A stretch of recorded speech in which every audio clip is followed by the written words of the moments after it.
Hi everyone, welcome to another episode of Turning Pages, the podcast that celebrates African literature. My name is Vuvu Vena. Today we are in South Africa with author Angela Makholwa to discuss her debut novel, Red Ink. We are of a folklore heritage. We were conceived in the womb of beautiful words, birthed into a captivating world that we've spent eternity trying to name, tell, retell, and paint.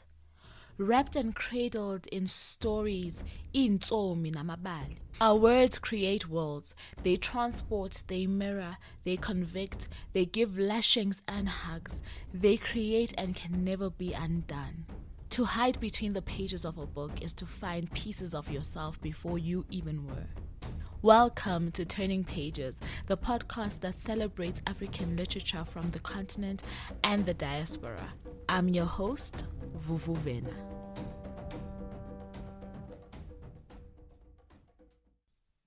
From an early age, Angela Makholwa harbored dreams of becoming a storyteller. Her love for the written word led her to her first short story being published at the age of 13 in the popular youth publication Upbeat magazine. From that moment, the bug had bitten. Angela went on to graduate as a journalism major at Rhodes University and practiced as a journalist for several years before starting her own PR and events management company, Bright Spark Communications, in 2002. Her debut novel, Red Ink, is a crime thriller set in Johannesburg, which was published to both public and critical acclaim in 2007. This was followed by The 30th Candle, a book that revolves around four university friends who navigate their way to their 30th birthdays with humorous and sometimes unexpected results. The book is currently being adapted to screenplay. The Black Widow Society, published in 2013, follows the cloak and dagger works of a secret society of middle-class women who plot to eliminate their errant husbands through devious and underhanded means, giving fresh meaning to the words, "Hell hath no fury like a woman scorned." The Black Widow Society is soon to be updated for the screen. Her next novel was Blessed Girl, which was published in 2017 by Pan Macmillan in South Africa and Bloomsbury Publishing in the UK, the US, and in India. Blessed Girl was recently shortlisted for the UK's Comedy Women in Print Prize. The book was also shortlisted for the National Institute for the Humanities and Social Sciences Literary Awards. In 2021, she published her latest novel, Critical But Stable, also published by Pan Macmillan. Here's the synopsis to Red Ink. When publications consultant and ex-journalist Lucy Mkambule, young, beautiful, and ambitious, receives an unexpected call from Napoleon Dingiswayo, a convicted serial killer, nicknamed the Butcher by the media, her life takes a dramatic turn. Dingiswayo wants Lucy to tell his story. Intrigued by Dingiswayo's approach, Lucy decides to take this opportunity to fulfill her lifelong dream of writing a book, but it comes at a cost she could never have imagined. After their initial contact, Dingiswayo becomes an all-too-obliging subject, and Lucy soon discovers that her choice of topic is not for the faint-hearted. Soon after meeting him in Pretoria's notorious C-Max prison, Lucy's world is turned upside down by a series of violent and disturbing events. Dingiswayo is behind bars, but Lucy begins to suspect that the brutal attacks may have something to do with him. Who is this frightening man and what motivates him? As Lucy learns that there is more to Dingiswayo's story than the police discovered, she is forced to decide what price she is willing to pay to pursue her dreams. Red Ink is a gripping thriller set in present-day Johannesburg.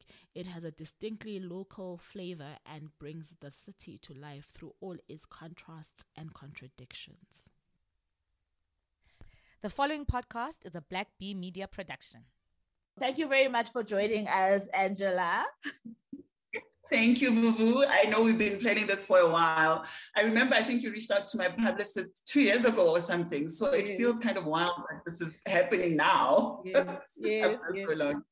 Yeah, it was that long, hey, and I had thought that I was going to get around to the books on time, but life happens. It didn't happen as planned, but I'm glad. I always say that the time in which you read a book is the perfect time. It's exactly when you are actually meant to pick up that particular book and read it. When you're supposed to. Yes, true. And I picked up Red Ink over the holidays. So I usually struggle to read over the holidays, which was a surprise to me that I managed to pick up Red Ink and gobble it up as fast as I did, and I absolutely enjoyed it. And I just wanted to find out from you, when it first came out, did you find that readers had any specific reactions to a woman writing thriller or a psychological thriller specifically? Yes, it was. There was a huge buzz around it because I think at the time there were not really any crime thrillers written by a woman, especially a Black woman. So there was quite a lot of excitement around it, especially because, as you know, I don't know if you know, but it was based on kind of my real life interactions with a serial killer. So I had been a journalist, and I had wanted to write a biography about a serial killer who's still incarcerated even now. And so I'd reached out to him wanting to write a story. Actually, I wanted to write an article on him. And then he responded many years, like 8 years later. And he called me and he wanted me to write his life story. And I actually decided to go ahead and do that. So I think that was the other interesting element of it. But it's daunting to write a book because I'd been a journalist before that. And so I had only written from a journalistic point of view, obviously other than things like essays and things like that. So I was very daunted by the tasks that I had given myself, which was to write this novel. And remember, I had started it first as a biography. So at first it was going to be nonfiction, which was what I was used to as a journalist. I was used to writing nonfiction. But because my relationship with this serial killer who was in prison, it ended up just taking weird, strange turns, and I decided to abandon the biography. But I met a publisher who encouraged me to actually fictionalize it, and so that's what I did. So yeah, it was interesting to fictionalize an account of an interaction with a real life person, because now I had to imagine what the worst thing could have happened from my interaction with this person, because that's what a crime thriller is. A crime thriller is what's the worst thing that can happen, and you better make sure, for the sake of the reader, that you deliver all the worst case scenarios to hook them. So yeah, that's what happened. Yeah.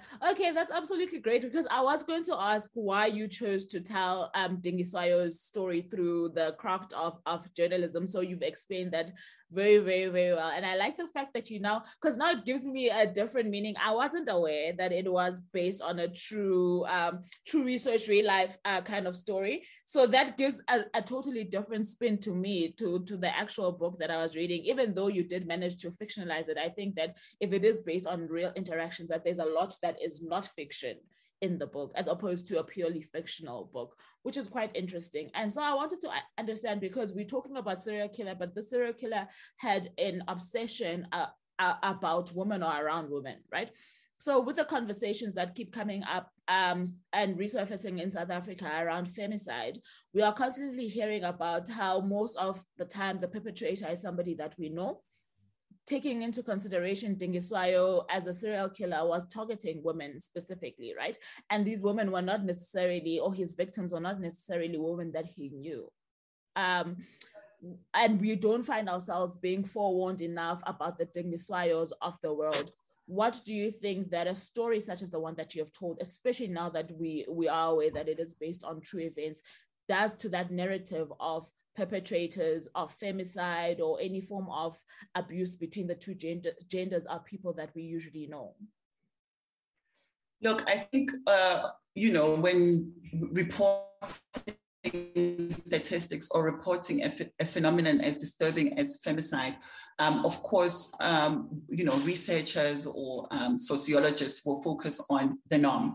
So the norm is that it's usually somebody who knows you, who targets you, whether it's rape or murder, or femicide, which is, when you actually know your intimate partner kills, you as the wife or girlfriend. So that is by and large the norm.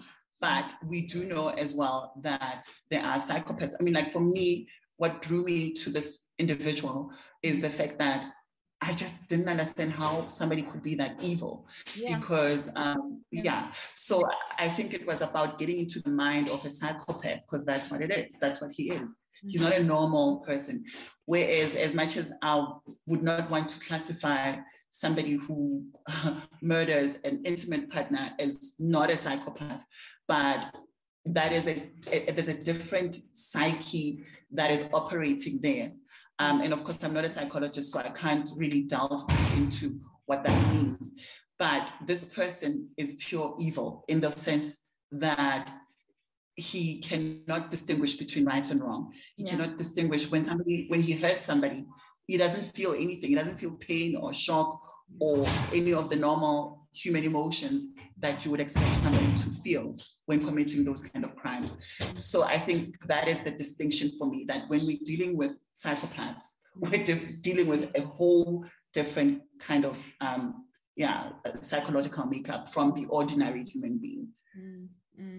And how do you then find, just to follow up on that response, that you have entered the mind of this not so normal person, right, who has perpetrated these serious crimes? How do you go about kind of flashing that out of your system once you are done with the story? I mean, it stayed with me for a long time because it's just made me aware, like I said, that, you know, a lot of people go around wearing masks, like, you know, not physical masks, but that, you know, the most remarkable thing that I learned from my interactions with this man is that when you sit with him and you talk to him, he sounds like a normal man. He doesn't sound like somebody who could kill you, you know, in an instant and feel nothing.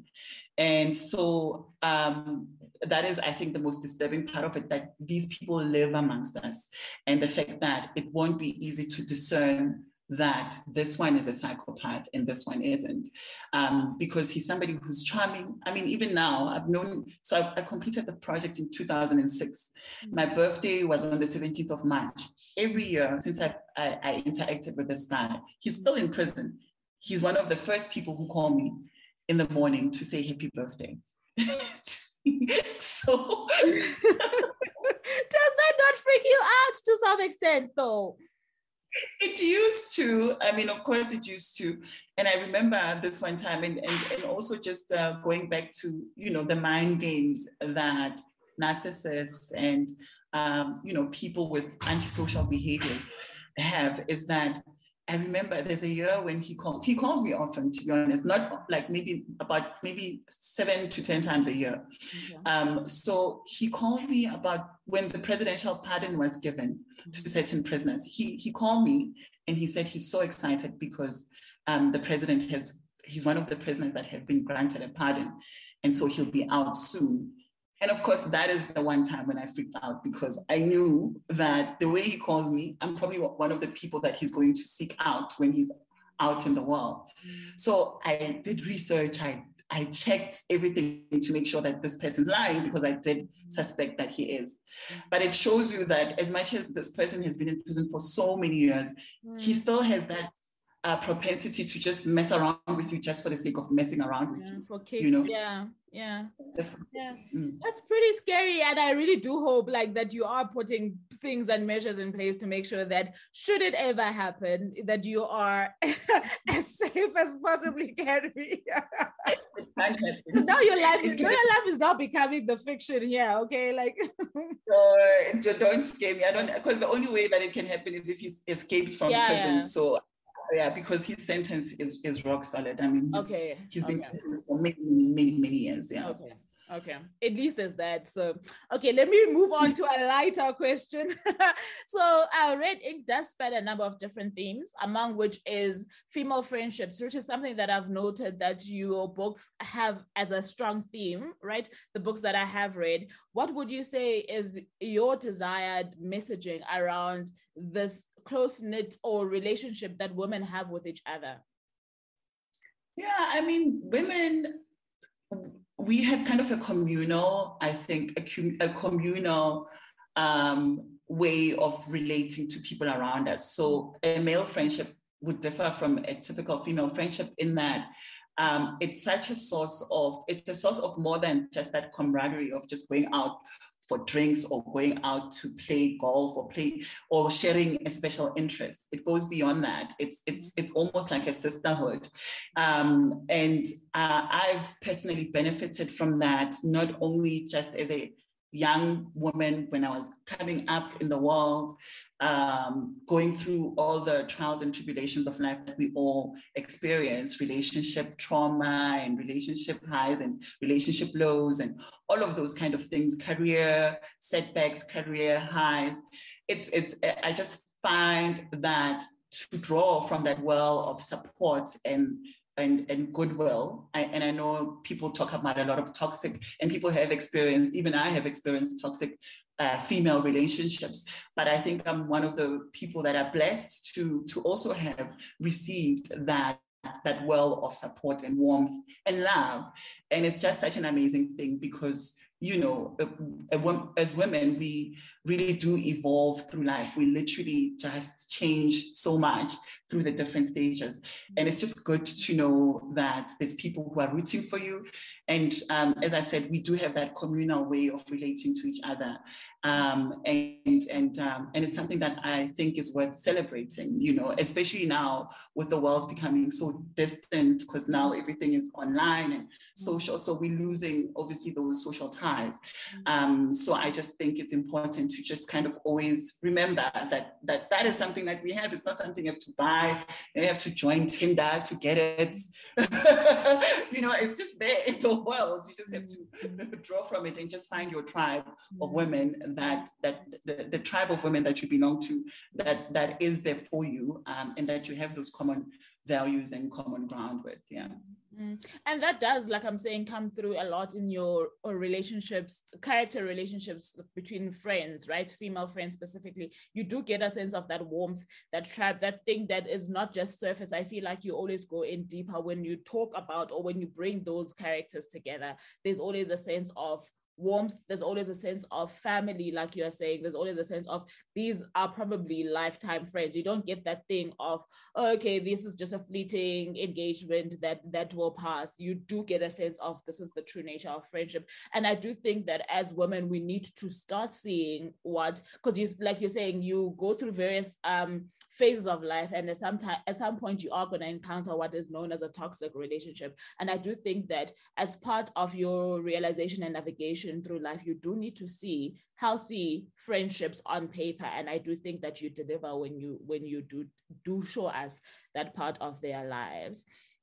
So aside from friendship, love and tragedy are also among the themes you often explore.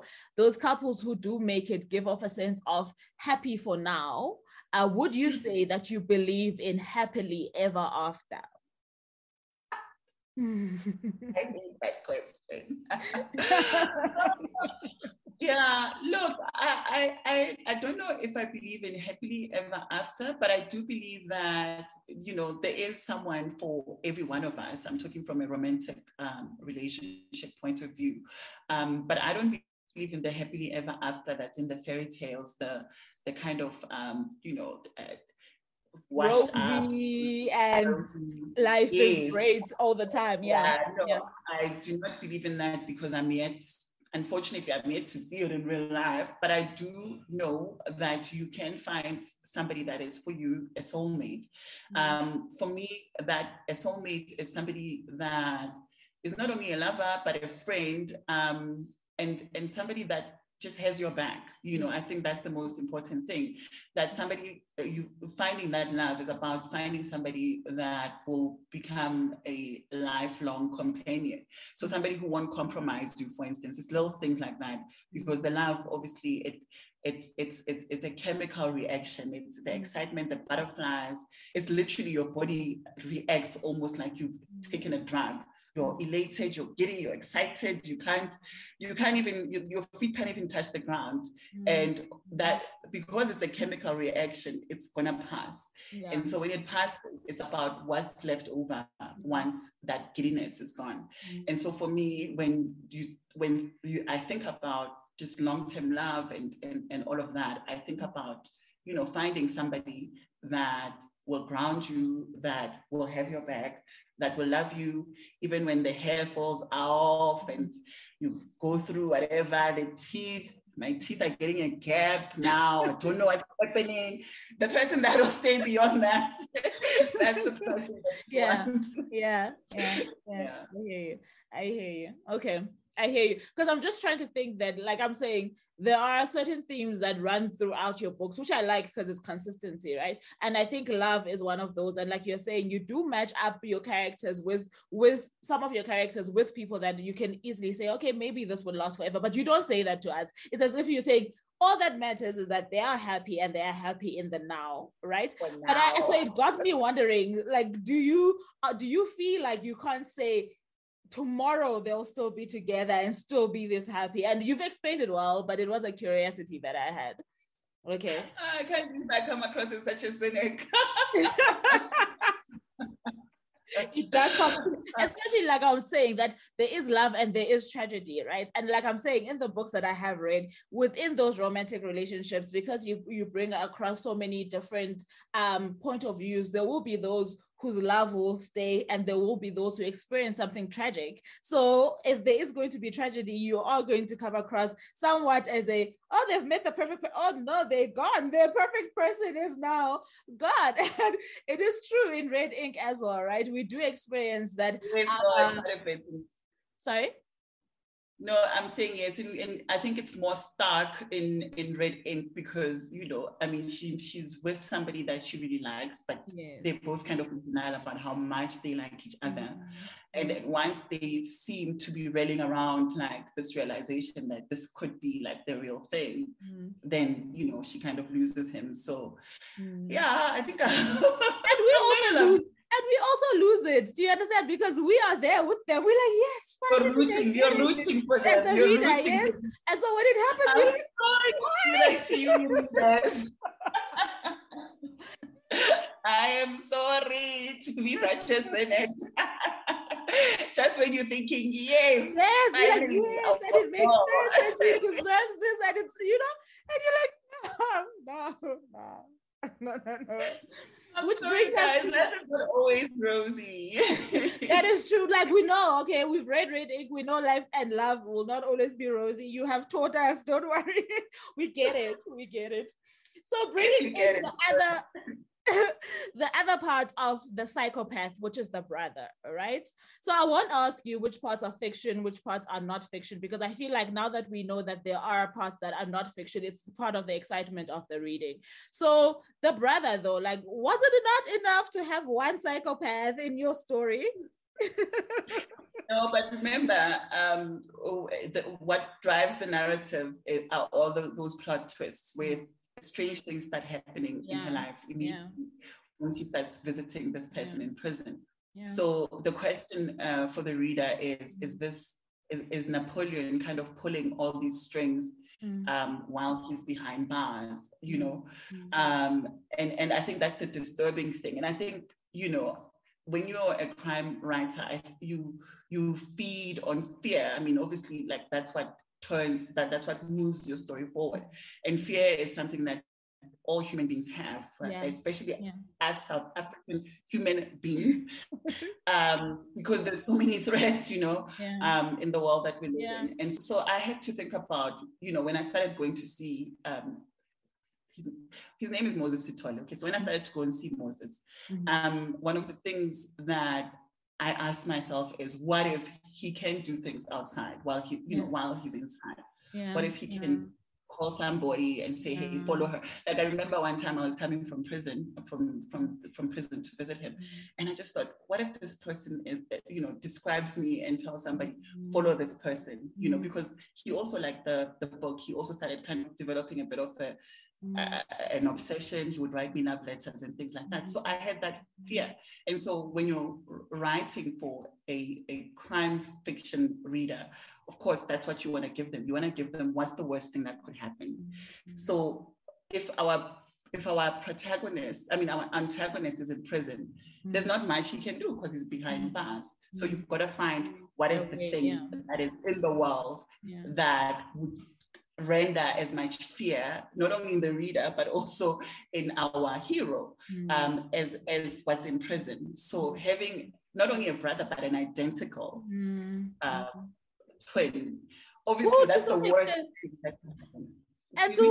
I'm not saying, and who to some extent is worse than Dingiswa. Napoleon is worse than Dingiswa. I feel like this one is smarter. Sorry. Yeah? No, this one is smarter. This one is an operator. Yeah. This one basically got away with it. So obviously he's going to be much more dangerous than the one who got caught, you know? Yeah. Okay. So you've explored different ways of writing. Obviously, I don't when I look at the other books that I have consumed, you don't only just write psychological thrillers or crime, right? Would you say that those psychological thrillers or crime thriller is where you're most comfortable? It's where I'm most, I think, excited. Because of the intellectual challenge, because with a psychological thriller, you always have to assume that your reader is smart, is super smart, you know? And so the challenge is, how do I make this smart person uncertain of what's going to happen? Because people who read crime fiction, they know, they're looking for the clues, they're looking for when you're going to drop the ball, you know?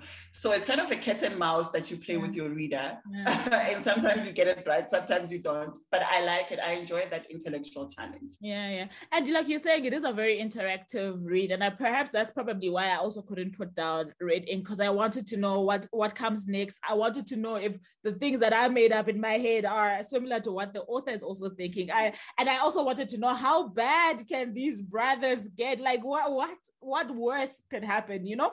And I think that it is part. I'm not really, I can't say I am a heavy thriller reader, right?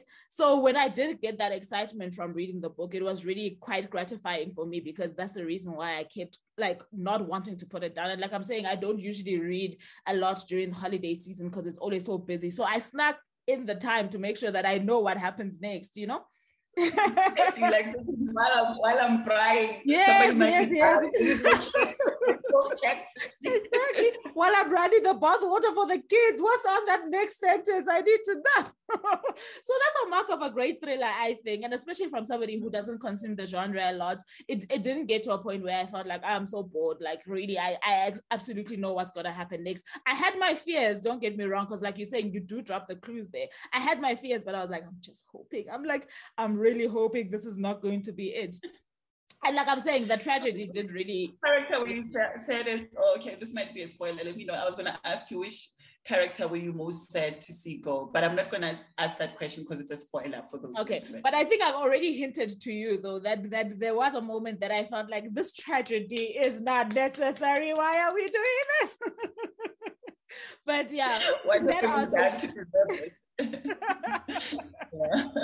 going back to what you were saying when you were describing this kind of genre, I wanted to point out that I absolutely loved the pace of the book, and I often say this about your books, that you've kind of mastered that art of short chapters, right? And I think that is such an important thing to a reader, and I think sometimes it is taken for granted, but it absolutely adds to the pacing of the book. And pace is something that makes you feel like you are getting somewhere as the reader, right? You don't want this huge book that feels like it's dragging. You want to feel like, okay, I've opened the book, I'm going somewhere. And I think that this particular, do you intentionally use this particular technique intentionally? I remember when I started writing Red Ink and I realized how short my chapters were. And I was actually bothered by it because I thought, oh my gosh, I don't think I've seen like such short chapters. Like I was worried about it. But then I started thinking, okay, now I can't remember if I've got chapter titles in Red Ink. Do I? I don't. I don't think I've got it here. I'll tell you. It says chapter 1, chapter 10, chapter, yeah. Yes. So at first I thought, oh, okay, maybe let me put titles to my chapters so that the reader can just kind of, but then I realized they're so short. Some of them are so short. But then I realized I need to keep them short because I want that, what you're saying, like that pacing, that, oh my gosh, what's going to happen next? What's going to happen next? And it's kind of, it's a strange formula. It's actually, now that I think about it, because obviously I wrote this book long ago, but actually it's kind of the Netflix formula, if you think about it, when you're watching a series, because you're like thinking, oh my goodness, it's 12 a.m. I've got to go to sleep. But then they leave you with that hook where you're like, no, I'm going to go to the next episode. So it's a similar kind of technique, but it wasn't conscious. I don't know, it wasn't something like, oh my gosh, I think I'm going to do short chapters, because if I do short chapters, the pace will pick up. It just kind of happened. It was just kind of the flow of the book. And as you rightly say, it's just become kind of a signature statement, I guess, with all my writing. I was about to say, and it worked out very well. And it is those cliffhanger moments, like you're saying, that don't want you to, okay, what's the next chapter about? And then that's another short chapter that also has a clue, like you said, and leaves you on a cliffhanger that you can't, it's a page turner, basically. You can't help yourself from going to the next chapter, the next chapter, the next chapter. And like I'm saying, those short chapters, I've talked to a multitude of other readers. Short chapters do the trick, because like I'm saying, it feels like you're reading the book. It doesn't feel like this book is a drag. It is the pacing, and it is a very important technique. And I think that, like I'm saying, you've definitely got it on lock, which is quite great. So you did say that it was a while. I thought that the book first, you wrote it in 2006, but it came out in 2007. Am I right? Yeah, that's correct. Okay. So it is 15 years old. I read it last year, and I can safely say that it was thrilling and enjoyable, and perhaps it had been when it was first published. And we've talked about how it was received when it was first published. And I absolutely loved the suspense, like I was saying, the pace and the accessibility of the writing. And that's what I want to talk about. Accessibility, which I feel is one of the most important things to capture in order to inspire reading in a society that is largely, or where illiteracy is a huge issue. Would you say this was a consideration for you when you are writing your books, your writing process? Does it have anything to do with who could possibly read my book? Who am I pitching to as a writer? When I first burst into the literary scene, a lot of the writing that was available was literary fiction, right? But because I'm somebody who reads a lot of crime fiction, which at the time, especially, it was mostly British and American, I did notice that the genre has kind of a more accessible, as you say, a style of writing. It's more about just getting the reader in there, getting them engaged. And so it's more pulpy, it's more modern, current. So the characters and even the narration tends to be more written more in the sense that people speak. So people in crime fiction, people speak the way people speak in real life.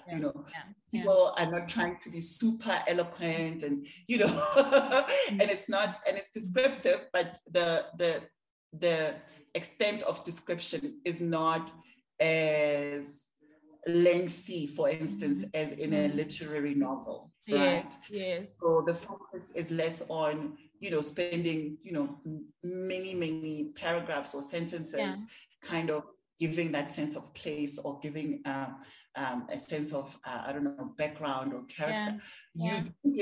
So the way that you describe things is short and sharp, because you've got to bring the reader into the picture immediately. Yeah, absolutely. I absolutely get that. And that it sounds like it's all about the actual story, right? Not that it's not about the writing, because it matters how you write that story, but the ultimate is the delivery of the story itself. Sure, it's plot. Yeah, it's very plot driven. Yeah. And also my books also tend to be very character driven as well. Yes. That's true. Okay, so our last question then will focus on I don't know if you saw my message on the book recommendations. I usually don't like to even share it, but I don't want to put you on the spot, because if you do have those gems that you somehow forget because I put you on the spot, didn't want you to go through that. So I usually ask authors, because we like to also showcase that authors are also readers. So it is important for us, especially as readers, to understand the fact that we are getting content from authors who are also readers, because sometimes you feel like, okay, is this person writing for their own self-gratification, or have they understood the the enjoyment and the leisure and the actual hobby of reading, right? So sometimes we stumble across great gems from this segment of recommendations. And for your first appearance on Turning Pages, we always ask you for 3 recommendations. So the 3 recommendations of the books that we highlight is that book number 1 would be the first book you remember that transformed your life in any way, whether it was ideology or that it fed your passion to write or that it made you feel known or seen. What book would you say that was for you? Yeah, I had to think long and hard about that because sure, I've read so many books and I read across genres. But I think specifically a book, I mean, it's books that I read when I was young, to be honest, because I was a young reader and I read, grown-up books at the time. So I think the book that really kind of made me realize that it's possible, first of all, for a Black woman or a Black female, South African, to write. And I couldn't believe, I remember I came across it because my dad was an English teacher. So there were lots and lots of books, in our little, it wasn't like a study, like what we call a study today, but there was a corner somewhere in my house where there were lots and lots of books. So I picked up this book by Ellen Kuzwayo. Ellen Kuzwayo is a struggle stalwart, and she wrote her autobiography. It's called Call Me Woman. She wrote it like back in the 80s and it was published then. And I'm sure it was probably even banned or had been banned and unbanned. Yeah. And I remember coming across this book in my dad's study, and I started reading it because first of all, I saw the surname Kuzwayo and I'm thinking, oh, this sounds South African, because remember at that time, I mean, I'm a child of the 80s and 90s. At that time, you didn't see books by Black people, Black South African people, let alone a Black female. So I read that book and I also devoured it in like about 2 days or something.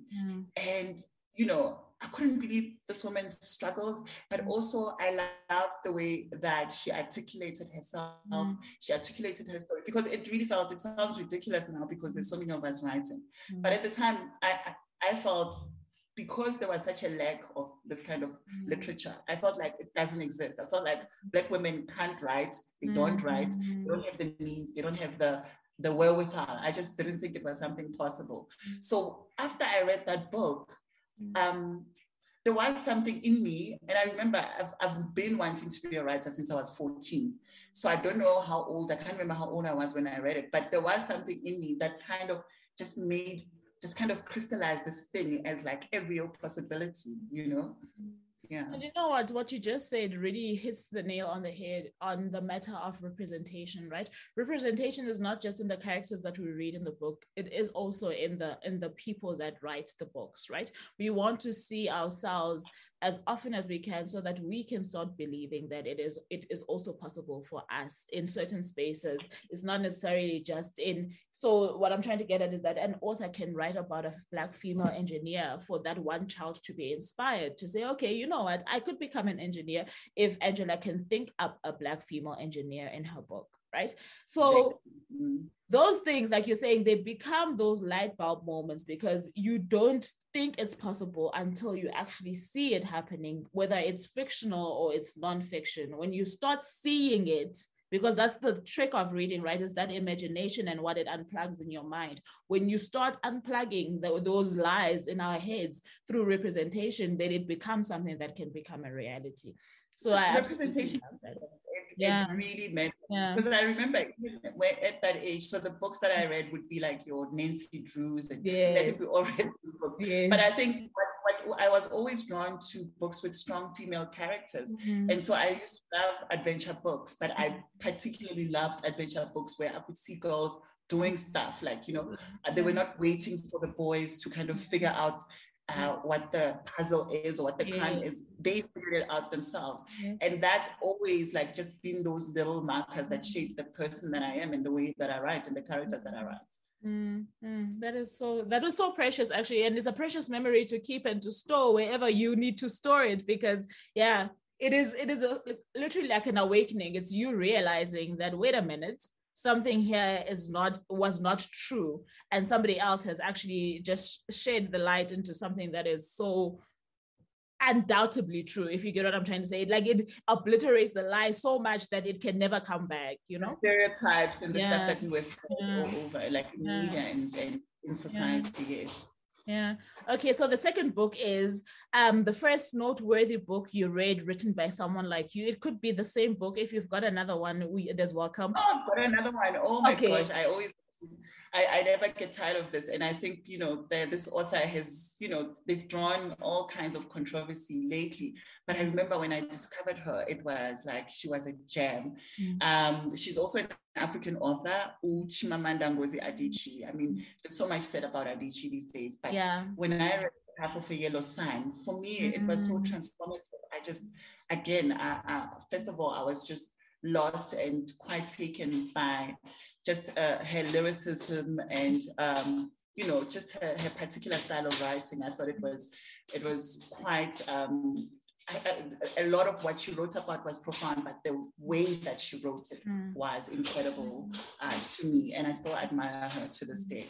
So that is one of those books that I will always recommend. It's a pity the movie didn't fit the book, but yeah, it's definitely one of those books that I have not read the movie. I'm sorry, I haven't watched the movie. I probably will not, because that is my favorite book by her. And like you're saying, all of those things that you've pointed out, how she formulated those characters up against that background, right? And how she made us care. I didn't even know about the Biafran War. I wasn't aware that it actually happened. And that just shows also that there's things in the history books and in what we are fed at schools and even university, especially that time, that just does not reflect the reality of Africa. And that was another light bulb moment for me, that wow, like there's so much about my own continent that I don't really know about.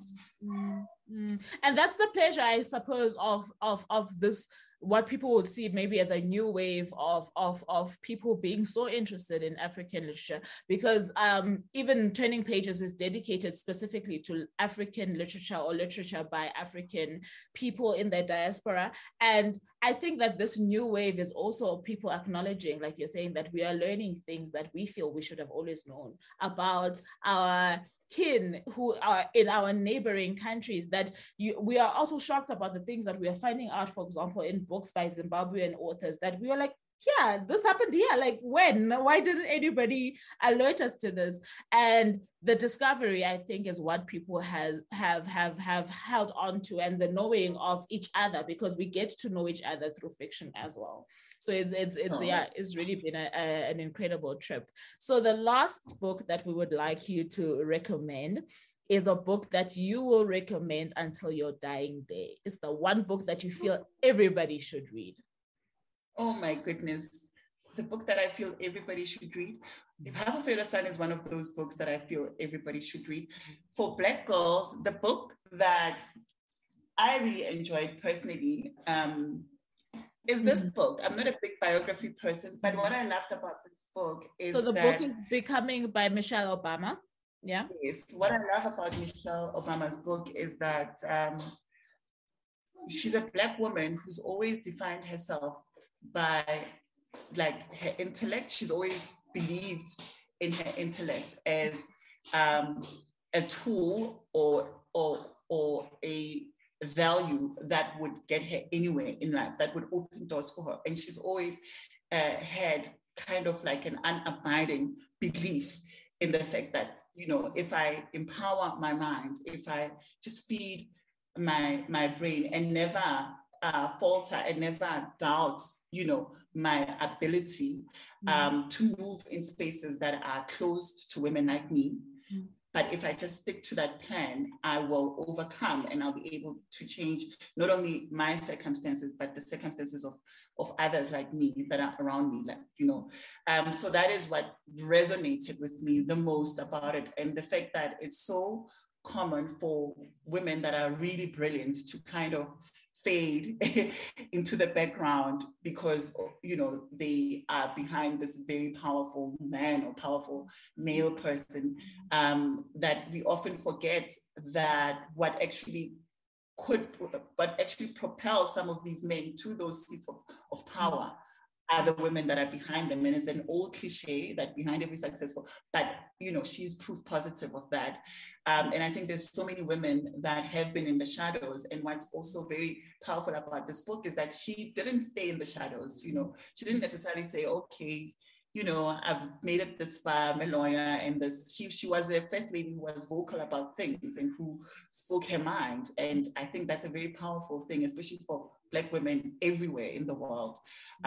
So yeah, that's, I just think for Black girls, this is not for women, in fact, in general, this is a powerful book. I absolutely enjoyed that autobiography as well. And just to add to what you're saying, even when she found herself in a powerful seat along another powerful individual, right, being her husband, she didn't try and be in the shadow of his light, for example, right, to be able to make a mark for herself. We could think independently, Michelle Obama and Barack Obama, and we could also see that there were still two powerhouses together, and obviously when they were together it was stronger, but she still stood for her own thing as a first lady, and he still continued his job as president without any of the others like interfering or hindering the other. And I think that that's why even post their presidency, that Michelle still has a voice of her own, still has people and women, like you're saying, waiting on her for her wisdom, for her advice, because she still maintained her individuality throughout that process and knew that I have my role to play and I will play it as best I can. I am not the president. Let the president do what he's doing. But while I'm in the seat of influence, this is what I'm going to do. And I think that her tracing that story. I also realized how much prejudice she experienced. Like people just calling her all these derogatory names. I didn't realize just how deep those wounds had cut, but she didn't allow it to, pull her down. She overcame all of that because she knew who she was. She's always known who she is. That's a nice recommendation. Okay, so that brings us to the end of this podcast. Thank you so very much for spending time with us, Angela. We truly appreciate it. Thank you, Vuvu. That's all for today's episode. Thank you so much for tuning in. Please don't forget to subscribe, rate, and review this podcast. Any engagement on any of my platforms means a lot to me. And if you'd like to support any of my work, kindly buy me a coffee. Details are in the show notes. And until next time, remember, every page turned is something learned. Keep turning pages. I'd love to hear your thoughts about today's episode, so why not search for me on social media? On Instagram, I'm Vuvuvena_reads. On Facebook and Twitter and YouTube, I'm VuvuVenaReads.